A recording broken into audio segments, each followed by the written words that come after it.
Hey y'all, it's Nancy the Handy Scandy. Welcome back for another crafty venture. Hey y'all, I meant to have this up earlier this week, but it just didn't happen. I was reminded by Melissa over at Mo Creations that Two Crafters One Design is hosting, they host it every week. It's called Two Crafters One Design. Use the hashtag. But the theme for this week is harvest. And as soon as she told me that, I had this stamp set in mind, the Stampin' Up! One, and I really just wanted to create with it. So here we are with that, and I apologize for being a little bit late, but I still wanted to share my make with you. So you saw all the products there in the beginning. I do bring in a few other things and omit some others, but here we are.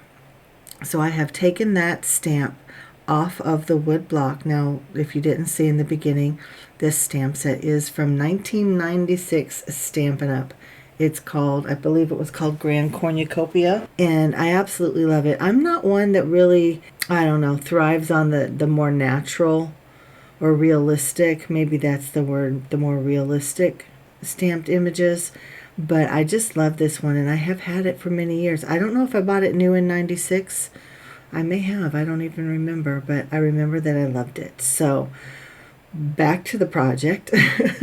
I wasn't sure how I wanted to use it, but I knew I wanted to do it in neutrals. So I have stamped it twice on the cream colored cardstock and twice on the craft. And I am getting ready to heat emboss in gold on each cardstock and in black on each cardstock, because I couldn't decide which one I wanted to use and then which color heat embossing I wanted to use. So the gold is absolutely beautiful. Now, I used heat embossing powders from Imagine Crafts, but you can use any embossing powders that you have in your stash. Just with an image like this, you want to make sure that you get one that's really fine. You want it to be able to pick up those fine details. So those were my 4 options. My question to you is, what would have been your choice? Because there's the gold on cream and gold on craft, and black on cream and black on craft. So which would you have chosen? Now, I do still have all of the others. I have not made them into anything yet, and in all honesty, may not get them made this year, but I have them with the intention of making 3 more cards or 3 more projects. So obviously I have chosen the black on cream, and I'm finding the other things that I want to layer it up with. Now, this die set that I'm using is an oldie but a goodie from Spellbinders. I bought it used on, I believe it was on Marketplace, or it may have been a D-Stash Facebook group. I'm not even sure anymore, but I know I bought it on Facebook. My card base is a 5-inch card base, and it's one that I purchased from Cut Cardstock recently. So I don't often do square cards, so the idea of a square one for this was intriguing. So I am just cutting out my layers. The ones that I don't have dies for, I am just cutting down to the appropriate size so that you can see the border of each layer, and then I bring in my little corner puncher and I round out all the corners. So here I'm trying to figure out exactly what I want and where I want it, in what order do I want things, what bounces off the next one best, what doesn't. What do I need? What don't I need? Do I change directions? Now I'm trying to punch the corners on this card base, but the folded edge is still super thick. So I do what I can, and I actually come back in a little bit with a bone folder. Come back with the bone folder, and I just kind of burnish it down a little bit more so that folded edge will go into the corner puncher a little bit better. Now here's where I start layering my design, but I feel like it's just too dark, and that cream color is so bright it just is almost glaring on all of that dark. I like the idea of having that natural element with that trim, so I have to figure it out though. What am I going to do? Well, I'm going to take it all apart, and I'm going to add more cream colored layers just to brighten it all up. There is nothing wrong with the dark card. If y'all know me, you know that I use black on almost everything. I dress in black almost every day. Yeah, so I'm all about the black and the dark colors. but at the same time, your eye does need a place to rest. It needs some brightness so that the darkness makes sense. So I decided I'm going to pull up this pattern paper from my card base and lay down this cream colored. So I lifted it up at the risk of tearing it to pieces, which I didn't, but it's not a best practice. Had I left that down much longer, that the double-sided tape definitely would have, I don't know the word I'm looking for. Anyway, it would have stuck more securely to the cardstock, and I would not have been able to lift it up. So here's where I decide to add another layer of the cream. I don't put one in between each dark layer, but it's more like every couple of layers I add it, just because I just feel like it needs that brightness to bounce off of.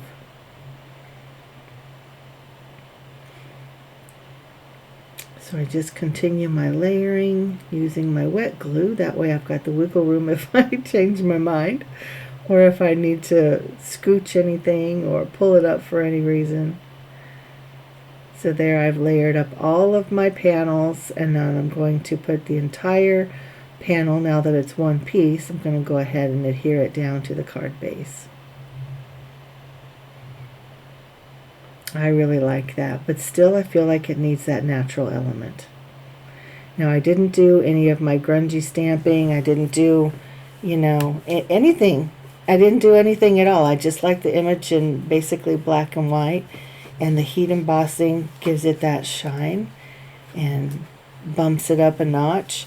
And then I take my leftover frame there that I die cut one of my layers from, and I thought that it framed out this cream cardstock that I was going to put on the inside. Thought that it framed it out nicely. And in my effort to decorate the inside of my card, I just was thinking outside of the box. How can I use these scraps? And so I was just going to just cut one of the scallopy edges off and put it across the bottom. But I thought this made more sense. I like it as a frame, and I wanted this cream colored layer inside. So if it's me or someone else that sends this card or gives this card, there's a place to write your message that's a little more bright than the craft cardstock. And here I've got just a few more pieces of the they're scraps of that pattern paper, and I'm just making a little pattern there on the left, and I still don't have a stamped by stamp, but it is on my radar. But I put those on the back, and then here I lifted this up on some double-sided foam tape, just layering that down, and then I stamped the sentiment and die cut it out from the dies from Stampendous that I showed in the beginning. And the sentiment is from Lily of the Valley. I showed that at the beginning as well. And then I adhered that little tin star down. I just used some regular glue and a double-sided or a reverse tweezer to hold it in place till the glue dried.